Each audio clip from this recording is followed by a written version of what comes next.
Dear students, आज हम लोग क्लास 10th के बायोलॉजी विषय के अगले टॉपिक के बारे में अध्ययन करेंगे। अगली जो टॉपिक है वो है जल प्रदूषण है, वाटर पोल्यूशन है। इससे पहले हम लोग वायु प्रदूषण के बारे में अध्ययन किए। वायु प्रदूषण से होने वाली समस्याएं, ठीक है, इनका नियंत्रण, ठीक है, इनके बारे में कंप्लीट रूप से अध्ययन कर लिए। आज हम लोग पढ़ेंगे जल प्रदूषण। देखिए, जल प्रदूषण है क्या? बिल्कुल वही डिफिनीशन होगा जैसे वायु प्रदूषण में डिफिनीशन दिए थे, उसी प्रकार जल प्रदूषण का भी डिफिनीशन होगा। तो देखेंगे, जब जल के भौतिक, रासायनिक तथा जैविक प्रकृति में अवांछनीय परिवर्तन हो जाते हैं, जिनके कारण मानव तथा अन्य जीवधारियों के लिए घातक होते हैं, ठीक है, इस प्रकार के प्रदूषण को ही हम क्या कहते हैं? जल प्रदूषण कहते हैं। क्या कहते हैं? जल प्रदूषण कहते हैं, ठीक है। अब क्वेश्चन उठता है कि जल प्रदूषण जो है किन किन कारणों से होता है? तो जल प्रदूषण होने का कई कारण है, कोई एक निश्चित कारण नहीं है। तो देखेंगे जल प्रदूषण के कारण है, जल प्रदूषण के कारण है, जल प्रदूषण के कारण है causes of water pollution, causes of water pollution है। देखिए, जल प्रदूषण का कारण में देखेंगे, पहला जो कारण है वो है मृत जंतुओं का शरीर जल में बहा देना। पहला कारण में देखेंगे, वैसे कारण कई है। मृत जीव जंतुओं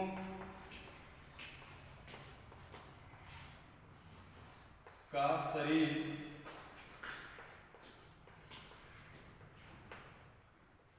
जल में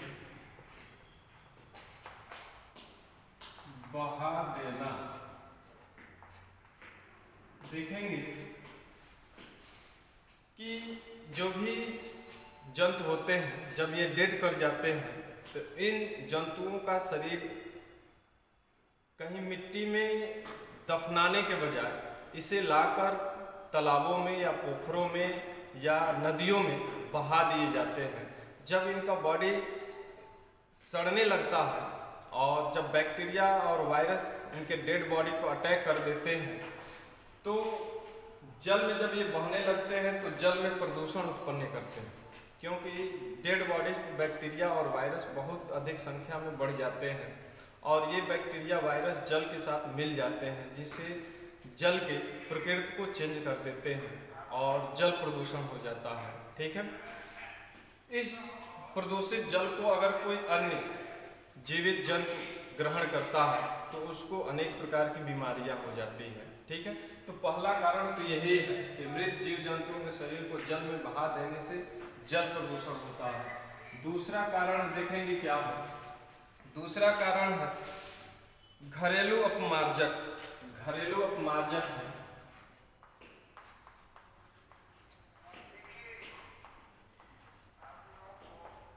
घरेलू अपमार्जक है। देखेंगे, घरों से अनेक प्रकार के केमिकल पदार्थ निकलते हैं, जैसे डिटर्जेंट है। घर पे कपड़े जब धुले जाते हैं डिटर्जेंट से, तो इनसे जो केमिकल पदार्थ निकलता है जल में घुलाकर बहा दिया जाता है। यह जल जो है नदियों में, तालाबों में आता है बहते हुए और जल के पीएच मान को चेंज कर देता है, ठीक है, जिनके कारण जल में पाए जाने वाले जो भी जलीय प्राणी हैं, ठीक है, उनको भी हानि होता है। इसके साथ साथ जब ये जल जो है मृदा भूमिगत जल के साथ मिल जाता है तो भूमिगत जल को भी ये प्रदूषित कर देता है, क्योंकि भूमिगत जल को ही हम लोग हैंडपंप से निकालकर उसको पीते हैं तो उसमें ये केमिकल पदार्थ मिला रहता है। इस प्रकार यह जल जो है प्रदूषित हो जाता है और रोग उत्पन्न करता है। तो ये भी एक कारण है कि घरेलू घर से निकलने वाले जो भी डिटर्जेंट होते हैं वो भी जल प्रदूषण उत्पन्न करते हैं, ठीक है। तीसरा कारण देखेंगे क्या है? तीसरा कारण है औद्योगिक संस्थाओं से निकलने वाले कचरे। औद्योगिक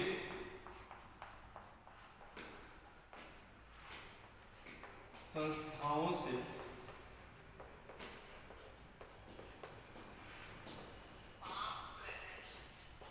निकलने वाले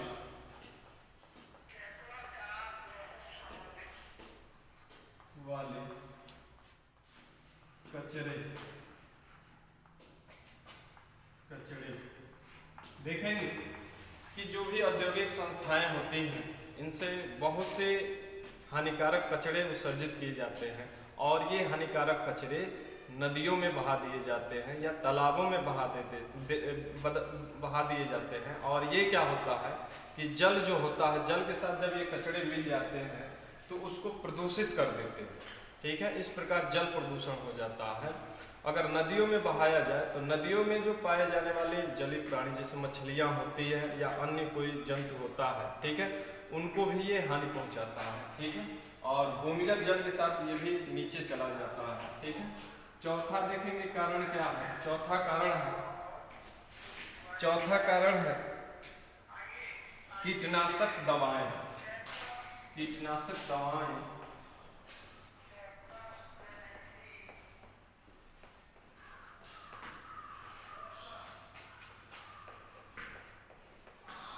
देखेंगे कीटनाशक दवाएं जो होते हैं कीड़े मकोड़े को मारने के लिए खेतों में छिड़के जाते हैं। ठीक है, जब ये खेतों में छिड़के जाते हैं और खेतों की जब सिंचाई की जाती है तो उस जल के साथ ये दवाएं मिल जाती हैं और ये भूमि में नीचे चली जाती है धीरे धीरे रिसते हुए और भूमि के जल के साथ मिल जाती है, जिससे जल प्रदूषण हो जाता है। ठीक है, तो ये 4-5 कारण हैं जिनके कारण जल प्रदूषण होता है।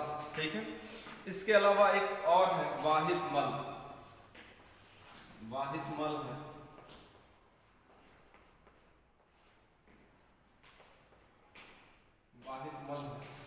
देखेंगे कि नगरों से जो है अनेक प्रकार के कचरे निकलते हैं और ये नगरों में बड़े बड़े नाले होते हैं। इन नालों से बहा दिए जाते हैं और नदियों तालाबों में इसे उत्सर्जित कर दिया जाता है, जिनसे के कारण नदियों के और तालाबों के जल भी क्या हो जाते हैं, प्रदूषित हो जाते हैं। ठीक है, और जल प्रदूषण उत्पन्न करते हैं।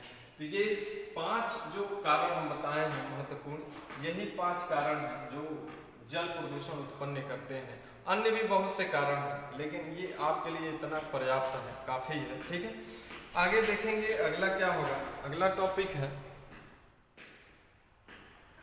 अगले टॉपिक है कि प्रदूषित जल पीने से कौन कौन सी हानियां होती हैं। तो प्रदूषित जल पीने से बहुत से हानियां होती हैं। देखेंगे कि जो जल होता है इस जल में बहुत से पोषक तत्व पाए जाते हैं, बहुत से खनिज तत्व होते हैं, कार्बनिक पदार्थ और अकार्बनिक पदार्थ, ये सभी पदार्थ जो है जल में एक निश्चित मात्रा में घुले होते हैं। अगर ऐसे जल को पिया जाए तो शरीर पर कोई हानि नहीं पहुंचेगी, लेकिन अगर इन्हीं में कार्बनिक और अकार्बनिक तथा अन्य तत्व जो है आवश्यकता से अधिक जब मिल जाते हैं तो जल जो होता है प्रदूषित हो जाता है। तो ऐसे जल पीने से शरीर पर कोई ना कोई हानि डालेगी या कोई ना कोई प्रभाव होगा। तो देखेंगे कि अगर ऐसा जल जिसमें पारा घुला हुआ है, ठीक है, पारा यानी Hg जो घुला हुआ ऐसे जल में, अगर ऐसे जल को पिया जाए तो मिनीमाटा रोग होता है। क्या होता है? मिनीमाटा रोग होता है। ये मिनीमाटा जो है एक प्रकार का ऐसा रोग है जो नर्वस सिस्टम से संबंधित रोग होता है। ठीक है, अगर व्यक्ति पारायुक्त जल पीता है तो उसमें मिनीमाटा रोग होता है, जिसमें होता क्या है कि उस व्यक्ति के जो नर्व होते हैं धीरे धीरे काम करना बंद कर देते हैं, बाद में उसे पैरालिसिस के लक्षण आ जाते हैं। ठीक है, तो ये मिनीमाटा रोग है। इसके अतिरिक्त कैडमियम युक्त जल पीता है, Cd, कैडमियम युक्त जल अगर पीता है तो इटाई रोग होता है। क्या होता है? इटाई रोग होता है। इटाई रोग होता है। ठीक है, अगर नाइट्रेट युक्त जल पीता है, मान लीजिए उसमें उस जल में नाइट्रेट की मात्रा है, तब कौन सा रोग होगा? तो ब्लू बेबी सिंड्रोम होगा। क्या होगा? ब्लू बेबी सिंड्रोम होगा। सिंड्रोम होगा, ब्लू बेबी सिंड्रोम रोग होगा। ठीक है, इस प्रकार विभिन्न प्रकार के रोग होंगे। ठीक है, फेफड़ों से संबंधित रोग होंगे। ठीक है, जॉन्डिस होगा, लीवर से संबंधित रोग होंगे। ठीक है, किडनी से संबंधित रोग होंगे। ये विभिन्न प्रकार के रोग हो जाते हैं। तो देखेंगे प्रदूषित जल पीने से बहुत सी हानियां हैं। अगला टॉपिक देखेंगे, अगला जो टॉपिक है जल प्रदूषण को रोकने का उपाय। तो जल प्रदूषण को रोकने के बहुत से उपाय हैं। पहला उपाय यही है कि जो भी कीटनाशक दवाएं खेतों में छिड़के जाते हैं, ठीक है, ऐसे कीटनाशक दवाओं पर बैन लगा देनी चाहिए। ठीक है, और उसके खेतों में छिड़काव न किया जाए, अन्यथा जल प्रदूषण होंगे।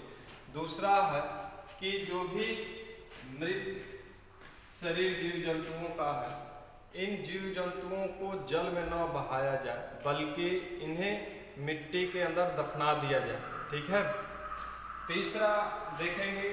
तीसरा है कि घरों से निकलने वाले जो भी डिटर्जेंट होते हैं या अपमार्जक होते हैं, ठीक है, इन जल को डायरेक्ट नदियों में या पोखरों में डायरेक्ट न बहाया जाए, बल्कि घर के आसपास एक छोटा सा गड्ढा खोदा जाए और फिर इस गड्ढे से उस जल का ट्रीटमेंट करने के बाद, उपचार करने के बाद तब जाकर उसे तालाब में बहाया जाए। ठीक है, चौथा कारण देखेंगे, चौथा है उपाय कि जो भी औद्योगिक संस्थाएं हैं, इनसे निकलने वाले जो भी कचरे हैं डायरेक्ट नदी में न बहाया जाए, बल्कि इसको उपचारित किया जाए और उपचारित करने के बाद ही नदी में इसे बहाया जाए। ठीक है, पांचवा देखेंगे, पांचवा है कि जो भी नगरों से निकलने वाले सीवेज होते हैं या वाहित मल होते हैं, ठीक है, इन वाहित मल को नदियों में या तालाबों में डायरेक्ट न बहाया जाए, इसे उपचारित करने के बाद ही नदियों और तालाबों में बहाया जाए। देखेंगे सब 1974 में भारत सरकार ने जल प्रदूषण को रोकने के लिए एक अधिनियम पारित की, जिसे हम कहते हैं जल प्रदूषण निरोध एवं नियंत्रण अधिनियम कहते हैं। ठीक है, इस अधिनियम के द्वारा अगर कोई व्यक्ति जल प्रदूषित करता है तो उसको सजा दी जाती है। ठीक है, तो ये है जल प्रदूषण से संबंधित बातें हैं। तो आज के लिए बस इतना ही। ठीक, कल फिर अगले टॉपिक के बारे में अध्ययन करेंगे। धन्यवाद।